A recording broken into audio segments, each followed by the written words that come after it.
Actor, comedian, you could say comedian, actor. Most importantly, changing people's lives. He was a judge. He's a lawyer. And he also is the warm-up comic on The Daily Show on Comedy Central with Trevor Noah, Mr. Vince August.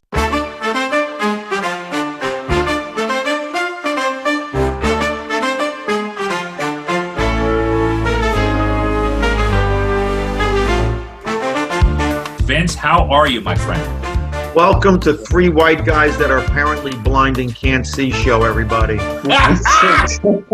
Every one of us has, we're just three old white guys that are blind. There's like three blind white guys. That's it. Welcome to Hats and Glasses. Hats and glasses. We got these the ring lights flashing off. I got my glaucoma and my rods and cones are all screwed up now. Right.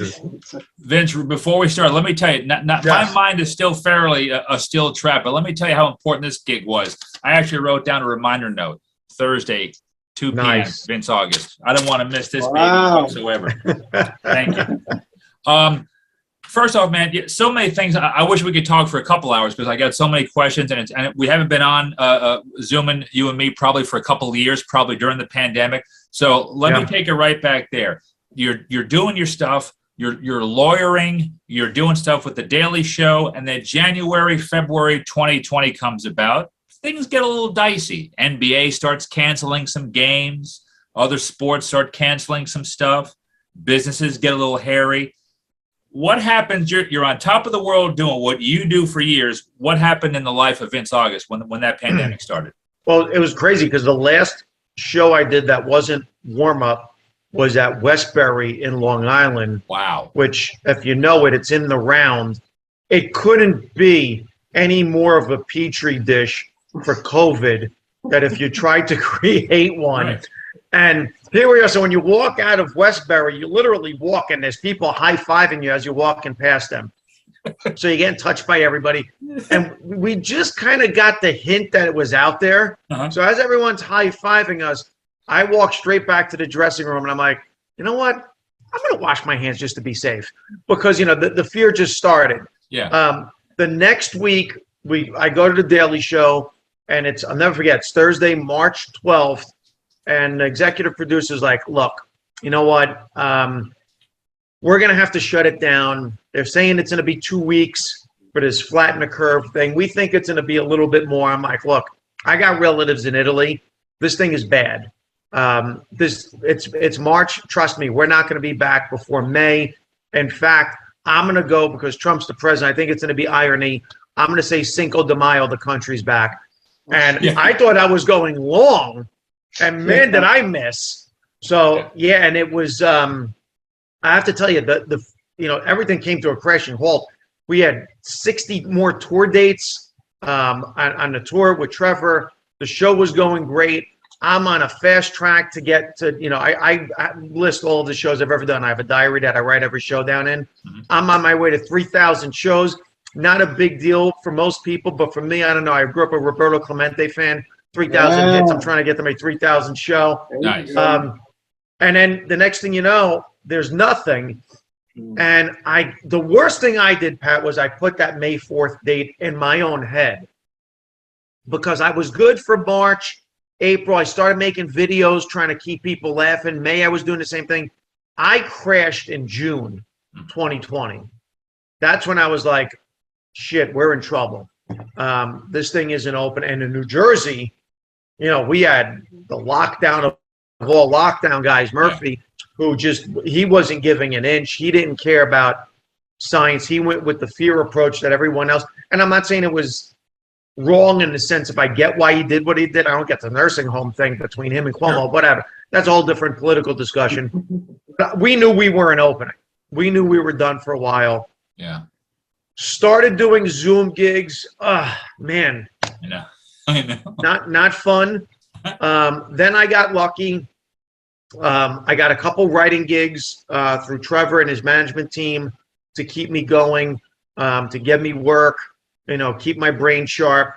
Cool. So that kind of kept me alive to the end of the year. And then 2021, oh, Jesus, sorry about that. And then 2021, it was just, let's find anywhere we could to do comedy. And then it became, you're doing it in a park, you're doing it outside, but people were still terrified of coming back. Yeah. And I remember I opened the one club, its first show, Comedy Cove, and we had a max capacity of 25 people because we had the requirements here in Jersey, and we actually got 25 people in, and the comedy owner, was barely being able to pay us. I'm like, dude, give me half. Right. Give me half of what you normally would. We all got to work together. Right. And he never forgot it. He's like, dude, you have carte blanche to come here whenever you want, work stuff out. Once we're back full force, boom, this is your place. Then I had a friend of mine whose restaurant took a beating. They lost, obviously, all of their restaurant business. Then the building next door catches fire. Fire department puts out their fire. The water floods their basement, which is where all their inventory is. It's an Indian restaurant. Indian spices are not easy to come by. You pretty much got to get them from overseas. So they lost everything. So when they started opening, I'm like, hey, you want to try something together? How about on Thursdays I come here, a stool, a microphone, a speaker, no cover, no nothing, your food, my laughs, and we pass around a hat at the end. And I would sit there and just riff. Sometimes it was for an hour, sometimes 45 minutes, whatever made the people feel comfortable. Yeah. And this became a regular thing, and they were getting business, and I was getting a chance to do stuff. And it wasn't until September 2021 that things really opened. And then it became a question of, look, man, do I want to go to the city and run around chasing $25 spots, $50 spots, $75 spots where there was no parking because every restaurant had a vestibule outside. So now you got to pay to park, pay to go in. Gas prices are going up. Or do I just keep doing my thing here in Jersey? So I kept doing my thing in Jersey, was writing. The tour came back a little bit. We had some dates. And it wasn't until this year that The Daily Show came back. And now, we're finally in full swing. Well, I was wondering, as the tour comes back, are you able to book the same amount of venues as before, or is that declined, or is it increased maybe? That's really Trevor. So a lot of the dates that we're doing now are dates that were canceled that have been rescheduled 3-4 times. Yeah. Because, everyone was thinking, this is going to be 6 months. We'll reschedule. Then they got canceled. So they kept getting pushed back. So, we have dates we haven't gotten to yet that are 2 years old. Wow. So these are all makeup shows. Wow. So we're just, and, he changed the name of the tour because he was just like, well, we're not going to call it Loud and Clear. Let's call it Back to Abnormal and just run with that. So, these are all makeup dates. These aren't even new gigs. And I hope that all just keeps going, man. Because it's great to see it. And let's go ahead and do a little mark out session here, and to Trevor Noah, because I didn't know that his writing team was helping you out with some gigs. So, he sounds like a really cool dude. It's really. How long have you been working on the Daily Show with Trevor? I'm going to tell you this. It's funny how people attack him for his politics and assume everything that's said on the show is a reflection of everything he believes, thinks, or whatever. And it's just like, look, guys, that's a comedy show. Right. Okay. Mm-hmm. And, it's so funny how Jon Stewart is viewed in such a different lens than Trevor. Mm-hmm. And it's like, it's the same show. Mm-hmm. You know what I'm saying? There's different writers. Trevor's got a completely different voice. I'll give you that. But it's still The Daily Show. It's still, but because people see the stuff that Jon does with 9/11 and people want to kind of ignore what Trevor does, like he doesn't do anything for anybody. And it's like, no, man, look, you guys are letting your politics get in the way of your comedy. And it's like, have you ever seen him do stand-up? Yeah. Because Jon's stand-up was nothing like what he did on The Daily Show. The only guy who's pretty much the same in terms of their show and their stand-up is Mar. Okay, yeah. Yeah, what you see Mar do on his show, the one on HBO, what the hell's it called? He's very consistent. Real time with Bill Maher, yeah. Real time. Yeah, that's his stand-up act. Yeah. Yeah, consistent. that's who he is. Yeah, no doubt. And I know I love Trevor. I'm not his politics. Yeah. I'm not mad at him for his comedy or his show. I'm just not a big fan of that Uber Eats commercial where he takes a bite of the apple, then he takes a bite of that damn soap bar, and you know he's going to take a bite of the bar of soap and get that, don't eats it. When is Vince August getting an Uber Eats commercial? Well, it's so funny because, like I said, the whole thing with his background and you know what everybody sees of him and what he is as a person is so incredible. And I tell people, look, you know, this guy kept me going during a pandemic, and people see the difference in our acts and they're like, how do you guys, you know, work that together?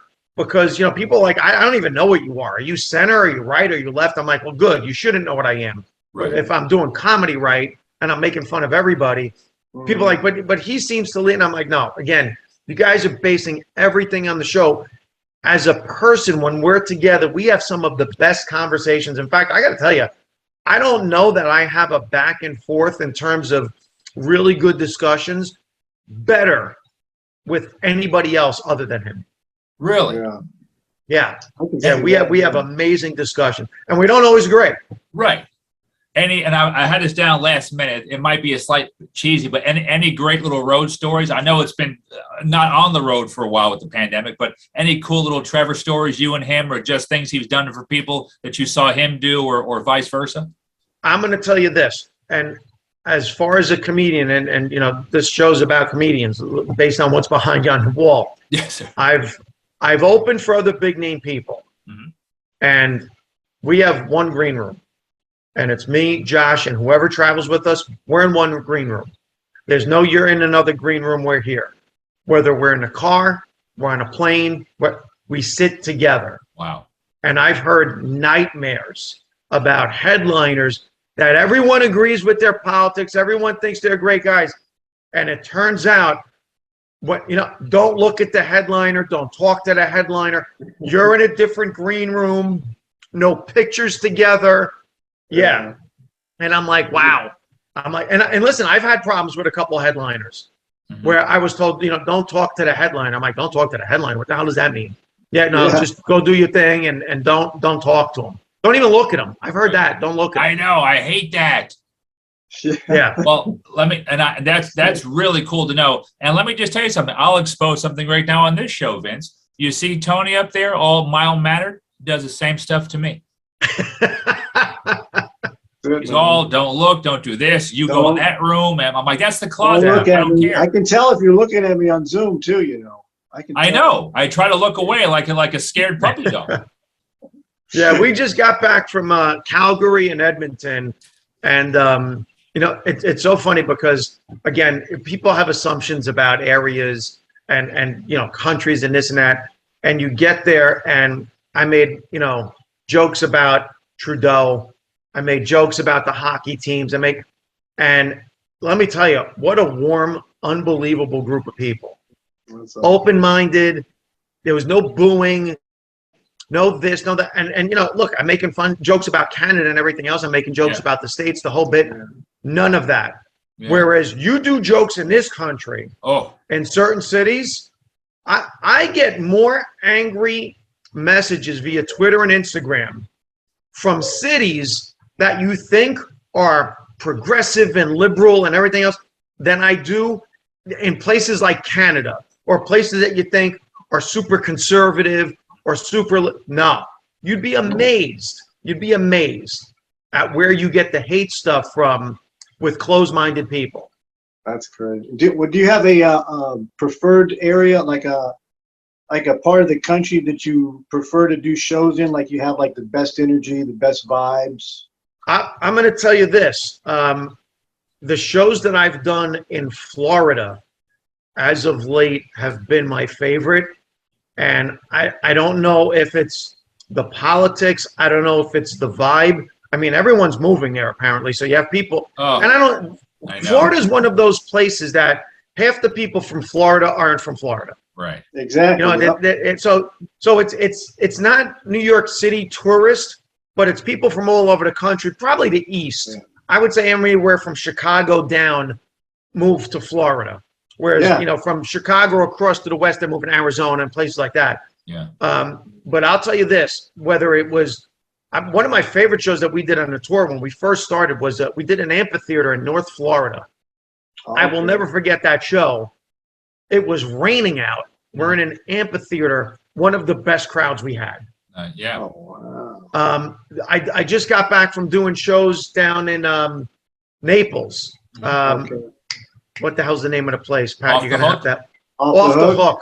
Yeah, yeah. Amazing crowds. Yeah. Amazing crowds. Yeah, they always do a great turnout.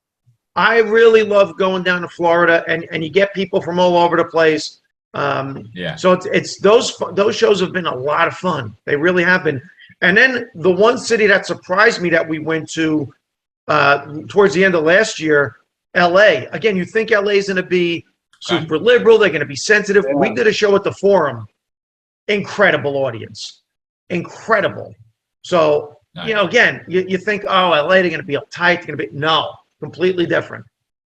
And real quick, thanks for sticking up for Florida. See that, America and the world? Because we always have our Florida, and I'm serious, right? We have our Florida man stories. Yeah, I've been here almost 50 years. I know we're screwed up, but we're a fun state. What's not screwed up? I mean, yeah. Listen, Where in this country isn't screwed up? True. You know, and here's the other thing I tell people with regards to politics. And I don't get into all of this, but I tell people, look, if completely blue was so great, everybody would be moving to California. If completely red was so great, everybody would live in Alabama. But no one's living in either one of those places, which leads you to think, you know what, maybe you need a little bit of blue and a little bit of red to get a little bit of everything so we all get along. There's a balance. There's a balance to it. There really is. Yeah. You need the color purple right there, a little red, a little blue. Yeah. I think that makes purple. I'm not sure. Let me ask you this, if you don't mind, Vince, real quick, because I love this. So I know you're acting. I was familiar with your IMDb, but I know you're on soap operas and other shows. Real quick, before I get to my question, did you also do an SUV or a Law and Order in the day or something? Did you do that? No, I'm the only guy who lives in the tri-state area that's never been on Law and Order. Okay. I'm the guy. Okay. Yeah, so I'm very unique that way. Okay, good. Yeah, You haven't even been a dead body. That's crazy. If there's a TV show shot in New York, I'm not in it. If you haven't been in a room being questioned by Mariska Hargitay, you haven't lived. No. And the best was when I went on an audition for Sopranos. Tell us about this. Go on an audition for Sopranos, and they send me the script, and they want an Italian American. Okay. For those of you who don't know, my parents, born and raised in Sicily, come here, my first language, Italian. Grow up in a neighborhood that's predominantly black. I'm the Italian kid. The white kids in the neighborhood are calling me Guinea, Greenhorn, Dago, everything else. The white kids are being racist to me as a foreigner, calling me an alien, a foreigner, everything else. Okay, that's how I grew up. Again, as a in fact, my fiance's seen me cry in my lifetime 5 times. Once was when Italy won the World Cup in 2006. The second time was when they just won the Euros against England. The other 3 times were when people died. So that's how much I'm Italian hardcore through and through. Okay. Go to this audition. Now look at what I look like.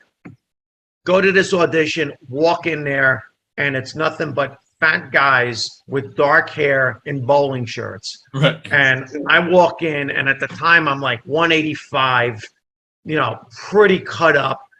Look at everybody in this room. I'm like, I got no chance in hell. In getting this. So I go in, and the casting director is Walken Jaffe Casting. So I go in there and I read, and the casting director, Walken, looks at me. She goes, well, you read great. And I looked at her, I said, but I don't look like the guys outside. I said, you want a caricature of an Italian. And even though I'm Jersey, I'm really an Italian. I speak Italian fluently. It's my first language. I'm not what you're looking for because you want that guy. So she goes, yeah, but you know what? I'm going to give you something else to read. She gives me something else to read. She's reading my resume. And she goes, it says here you do impersonations. I said, yeah. She goes, do a couple. So I did Tyson, whoever was around at the time that was popular. And she goes, it says here that you do a Walken. So I said, yeah, I do. So I do a Christopher Walken for her. And she looks at me. She goes, that's a pretty good Christopher Walken. I got to be honest. So I'm like, all right, thank you. So she goes, well, thanks for everything. I leave, get home. My agent calls me up that's sending me out and says, I heard you had a good audition. I said, yeah, but I'm not going to get it. She goes, no, I know that. She goes, I heard you did some impersonations. I said, yeah. She goes, I heard you did Christopher Walken for her. I said, yeah. She goes, well, luckily you did it well. So I'm like, where's this going? She goes, you didn't really think of the name of the casting office, did you? So I'm like, what? She goes, it's Jaffe Walken Casting. I go, yeah. She goes, the Walken. It's Christopher Walken's wife. So I'm like, you got to be shitting me.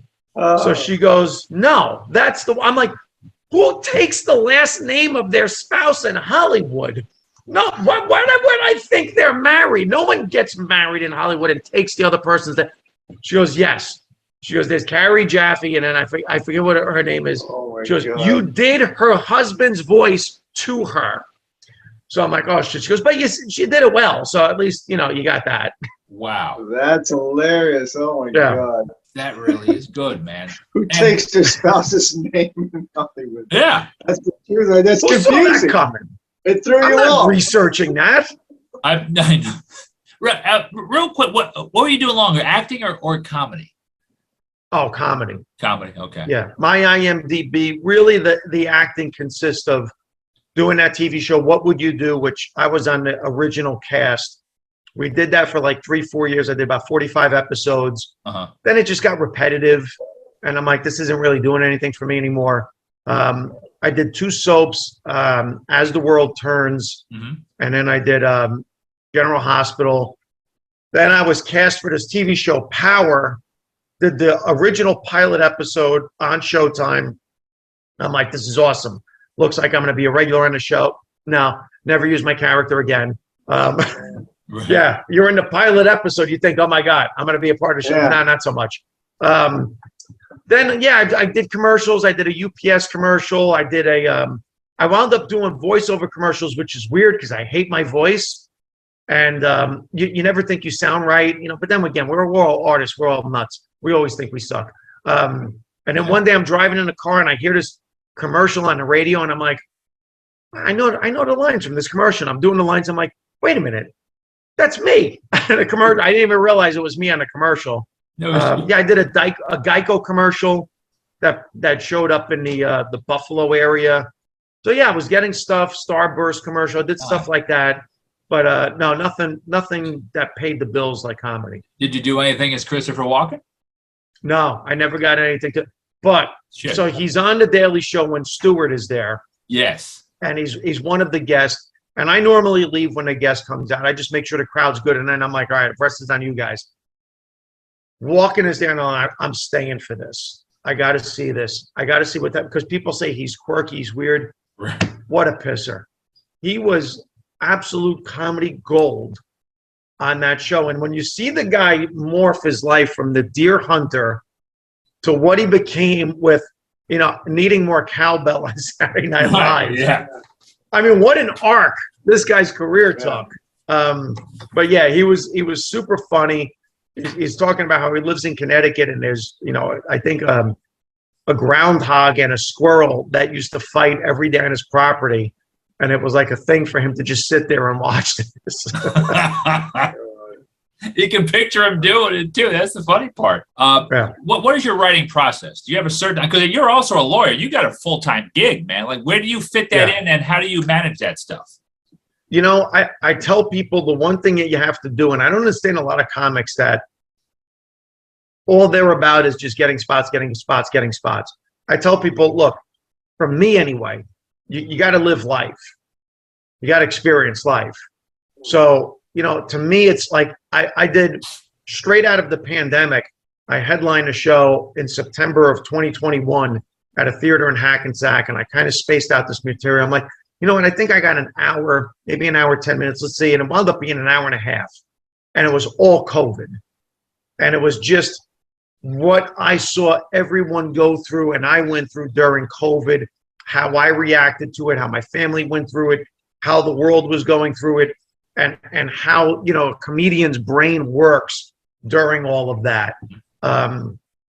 So yeah, it's not like I sit around and say, oh, I need a joke about this. And the one thing that's never part of my process, I don't watch any stand-up. So people will be like, oh, did you see Chappelle's special? And I'm like, no. Like one of my favorite guys at the Daily Show is Ronnie Chang. Yes. Tearing it up. And I tell people, watch Ronnie.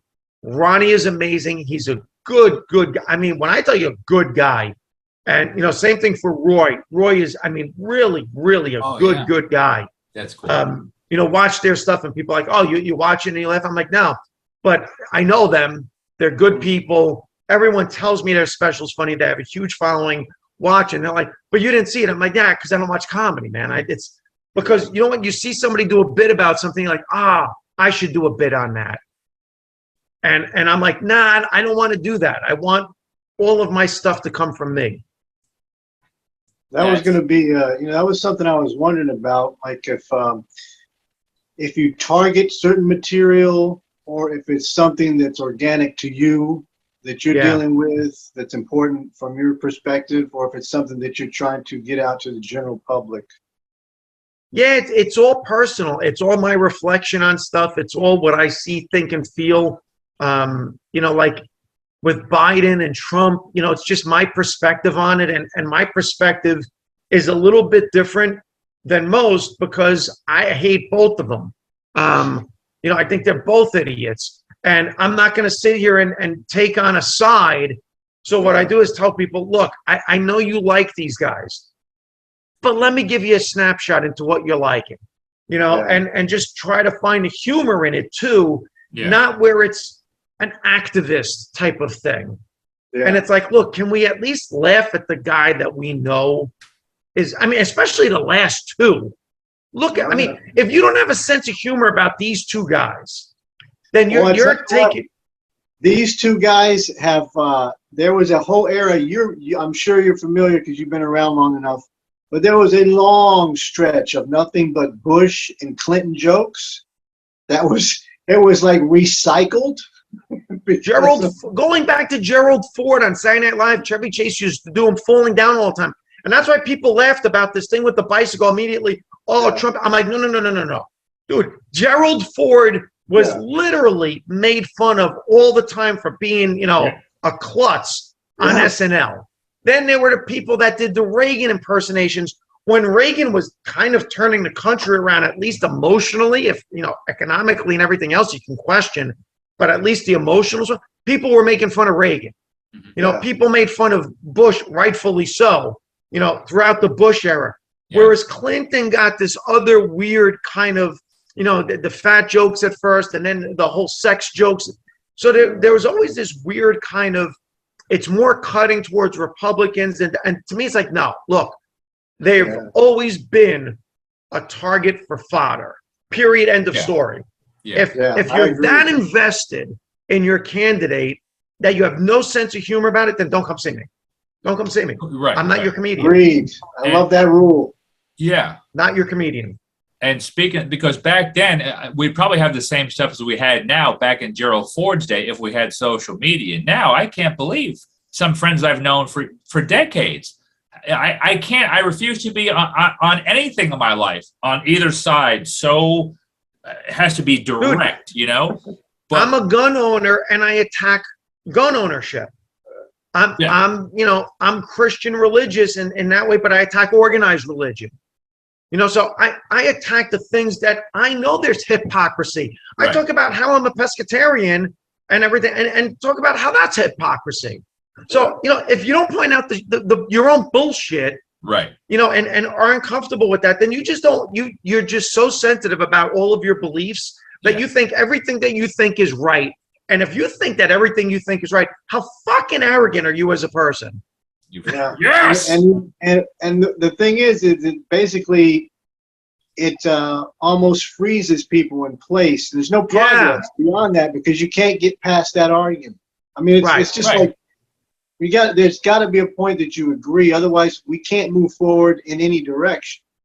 I stopped watching mainstream media a couple of years ago, especially with the ending of that election. And, you know, people said to me, you know, why don't you watch the news? And I'm like, because here's the thing. No one's talking to each other anymore. And all I'm hearing is a guy in an echo chamber, a woman in an echo chamber, or groups of people in an echo chamber convinced that they're right and there's no other opinion. And it's like, I don't need to hear that shit. Right. I don't want to hear that shit. It's not news show. It's a news show. It's not like the Walter Cronkite days are over. No. But let me real quick. I saw this today. I just want to get your opinion on this, and Tony's is yours as well. So, and we have a few minutes left here. Thanks again, Vince, for spending time with us, man. This is Mr. Bean, Rowan Atkinson. And had an interesting thing here when talking about comedy's job. He says, comedy's job to offend while criticizing cancel culture. He says, quote, "It does seem to me that the job of comedy is to offend or have the potential to offend. And it cannot be drained of that potential." This is the sentence I love. He goes, "Every joke has a victim. That's the definition of a joke." Yeah, I love that. Every joke has a victim. Absolutely. That's the definition of a joke. Yeah, that's a T-shirt right there, man. That's a great T-shirt. Is that freaking awesome? I mean, that is like. And here's the thing. So now the new approach to that is, yes, but does it have to be demeaning? You know, can you make fun of the victim in a way that, well, then it depends how hard of a laugh you're going for. Correct. So if you're going for just the smart chuckle, oh, that was witty, okay. But if you go after the victim in a way that is, look, not cruel, not meant to just absolutely shit on a person, make the person feel like shit, but point out an absurdity and do it in an exaggerating way that gets a bigger laugh. Yeah, it's going to cut a little bit more, but you got to cut a little bit deeper to get a bigger laugh. Yeah. Now, if you're slicing in half, well, maybe you got too far. I don't know. It depends on the bit. Right. Yeah. And it depends on the comic, you know. There's different styles.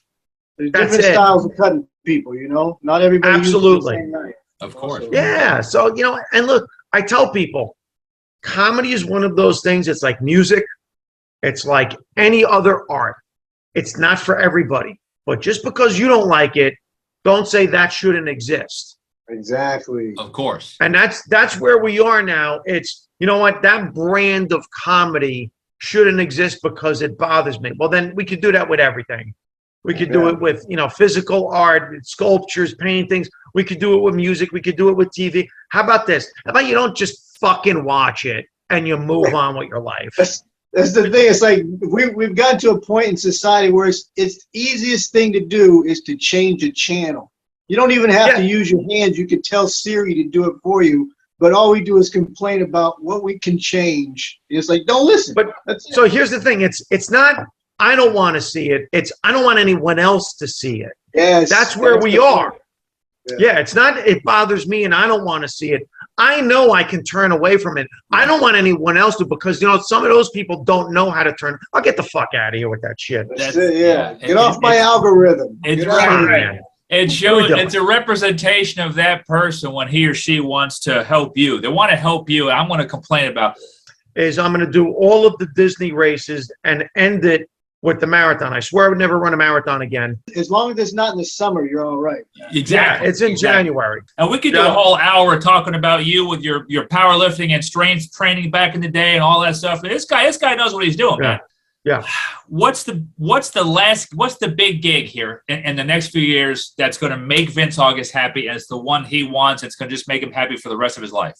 Well, I just signed with Buchwald, which is Don Buchwald's agency. Scott Kaufman saw me perform, looked at my stories like, look, man, I don't know why anyone else has missed on this. Signed me within a week of meeting me. So we're looking to branch into either actual news channel, and when I say news, I shouldn't say news, like podcast, radio show, covered the daily topics in a unique way that tries to bring people together as opposed to tries to push people apart.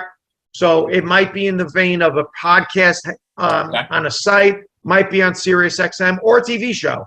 So that's where we're going. We're working on it right now. So smash that subscribe button